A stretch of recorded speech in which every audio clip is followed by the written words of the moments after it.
Good afternoon, everyone. We are the fourth reporter.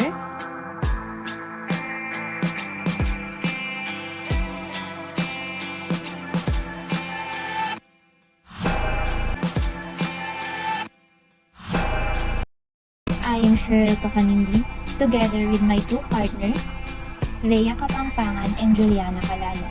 Today, we're about to report Human Education, Module 30. Along the way, we're gonna talk about human education aims and delivery methods, education in schools, universities, and public education, developing resources, and also the role of veterinarian in changing attitude. Our learning objectives are: first, understand the principle of human education; second, recognize the role in influencing people's behavior towards animals; and last, develop an understanding of how to create resources. What is human education?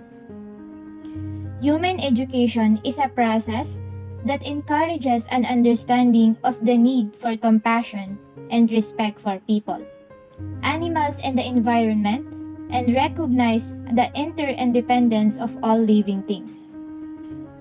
It provides the knowledge and understanding necessary for learners to behave according to this principle. People we have been sensitized to be aware of the experience and feelings of others are more likely to think about the effect of their actions. Human education is not just about gaining the knowledge, it also concerns to the development of the positive and caring attitudes. This is particularly important with respect to our animals and their welfare, as this is an area of concern which is often overlooked in many education systems. Having acquired caring attitudes, learners should then carry this forward in their daily lives. In this way, people will be able to make informed and compassionate decisions. Also, it fosters a sense of responsibility on the part of learners to affirm and to act upon their personal beliefs. The term human education is commonly applied to education relating to the proper treatment or respect for animals. The definition, however, extends the need for compassion to animals, people, and the environment.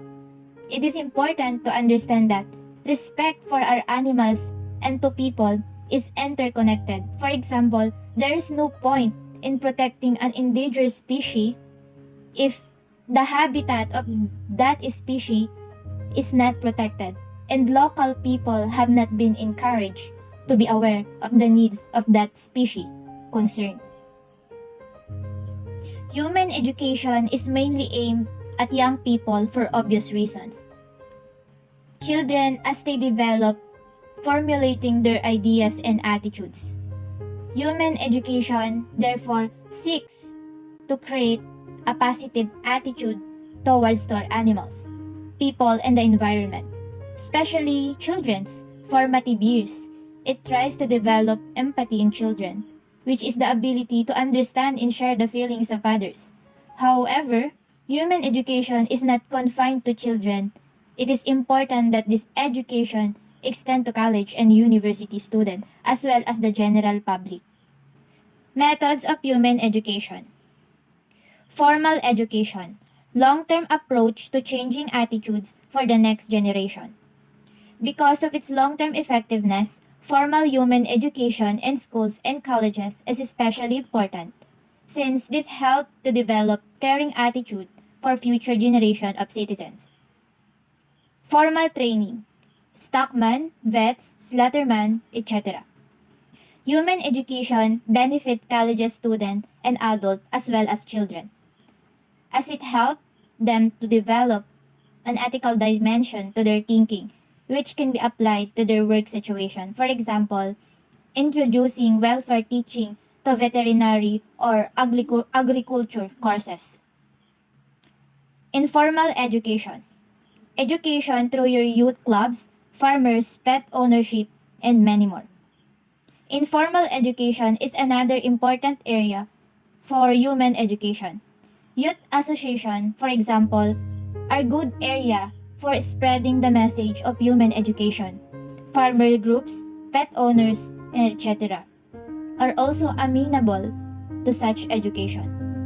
And the last, public awareness campaign can achieve change in attitude relatively quickly.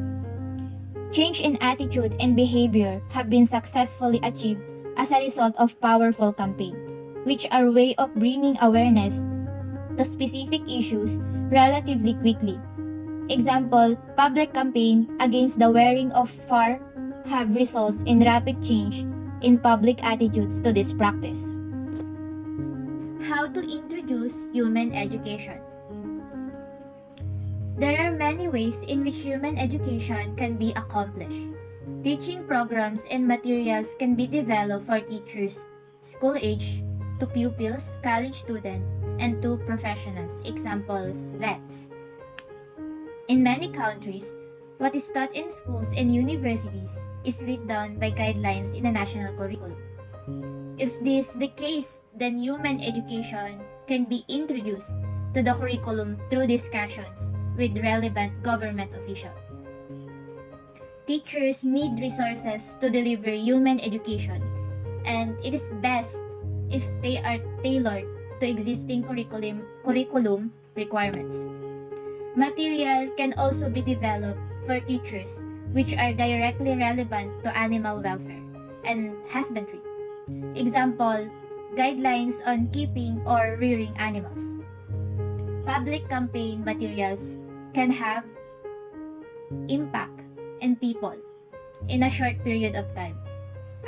For example, partnership with government, WSPA Costa Rica project. This WSPA Human Education Project was introduced in Costa Rica in 1992 under the title of Respect for All Forms of Animal Life.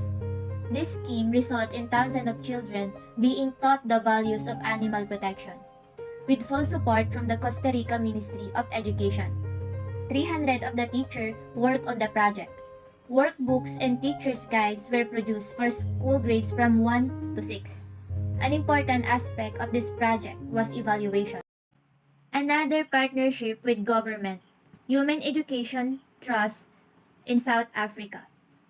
Towards the end of 2000, the Western Cape Education Department of South Africa gave the Humane Education Trust permission to bring human education to learners in 11 schools in some of Cape Town, most disadvantaged communities. Monitored and assessed by a clinical physiologist, this program became one of the first in the world to officially and scientifically assess the impact on learners of human education. As a result of the positive evaluation of this program, the National Education Department in South Africa has given the go-ahead for humane education to be included in the law national curriculum from 2004. Resource link to the school curriculum. It is important to produce resources for teachers that are relevant to the school curriculum. Materials should be well researched and tailored to meet the needs of teachers. Teachers are busy people, so anything that helps them to deliver their lessons effectively will be well received, especially if these materials are free or low cost. Many animal welfare organizations employ or contract professional educators to produce quality resources for teachers. In 1980s, the RSPCA in the UK worked closely with both national and regional authorities to produce guidelines on the use of animals in schools. The guidelines sought to encourage the best practice in schools and eradicate bad practice in animal abuse. The guidelines were widely distributed throughout the schools in England and Wales. RSPCA education staff were also involved in both service training for existing teachers and training for student teachers still at college. As well as producing material per teacher, it's also important to produce information directly for children. It is universally agreed that the vast majority of animal cruelty is a result of ignorance. Education is the main tool in the prevention of cruelty. Providing good and interesting materials for young people about animals is fundamental to humane education. The greater the interaction is stimulated by the resources, the better, as this is more likely to produce long-term effect of the learning experience. We have already discussed the importance of producing resources for teachers and students. In addition, many of the larger international and national animal welfare organizations are also involved in training programs for educators. This training session can be used to train a group of trainers who in turn act as a trainers for future courses. In this way, the human education message can be spread effectively in a country or region, such as training programs, use the experience of established animal welfare organization with the local skills of participating teachers. Programs can then be developed that are suitable for local needs. Animal welfare organizations in several countries in Europe, US, and in Latin America send human educators into schools and colleges to talk directly to students about animal welfare issues. This can be the part of the scheduled lesson or as extracurricular activity. Human education is not just to be found in school and teacher training establishments.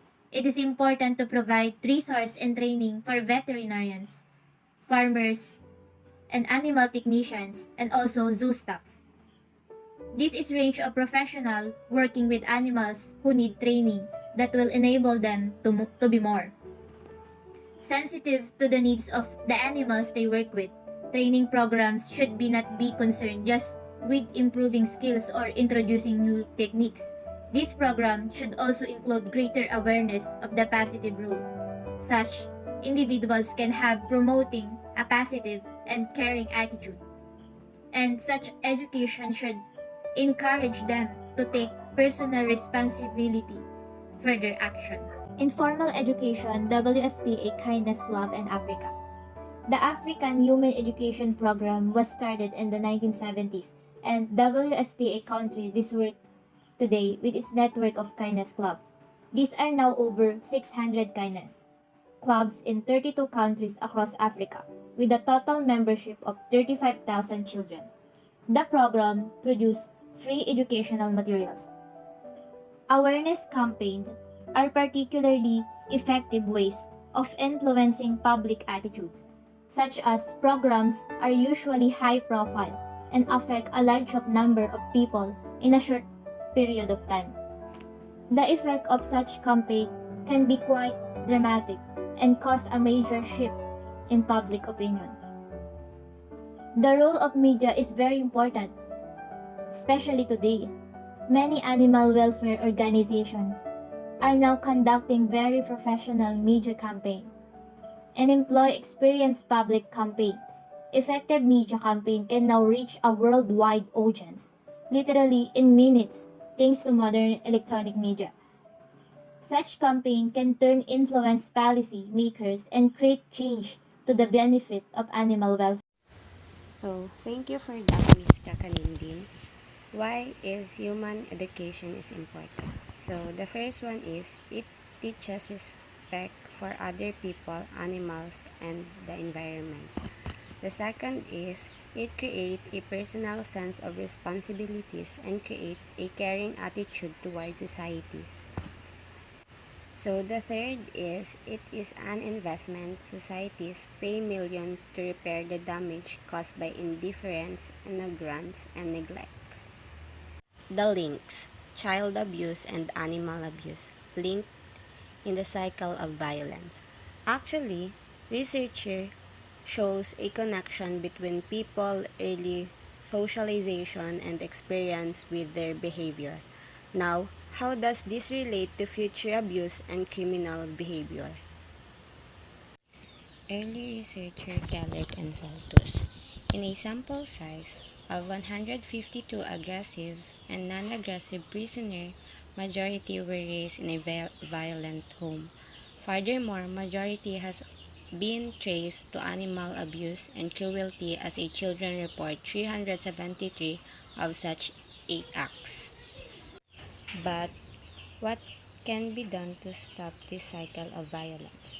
Several researchers reason that violence against pets may indicate other forms of violence within the family. Abuse to a child may lead to the child abusing their pets, leading to a more aggressive behavior as they age. Thus, humane education may stop this cycle as we teach and positivity encourage compassion to all living beings. I'll be discussing naman the role of the veterinarians. Anong role ng mga veterinarian sa kanating mga future vet, no? Veterinarians are in a unique position in relation to social development. We can provide a perspective as a specialist in treating animals at the clinic or at the fields. We can also encourage a positive attitude towards animals. In this context then, human education does not become the role of the teachers alone but also veterinarians in a much better platform to influence society. I'll be showing pictures to prove it din eh. It says here that we influence public at the clinic. How so? There are veterinary clinic establishments. Pet owners dinadaling alaga nila to check if may sakit ba or what. For example, the dog was limping nung dinala siya sa bed, right? They would do tests and then explain sa owner kung ano yung nangyari.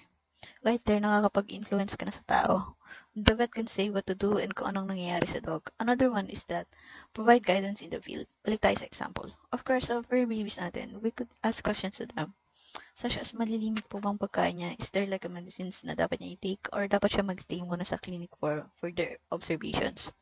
Last one is, may emphasis sa link between good health or welfare and improved production. Sa farm animals, if walang proper shelter o di pinapakain maayos, or may sakit pala tapos di alam ng farmer, tapos nagkahawa-hawa na sila kasi they refuse na ipa-check, there'll be decrease in production.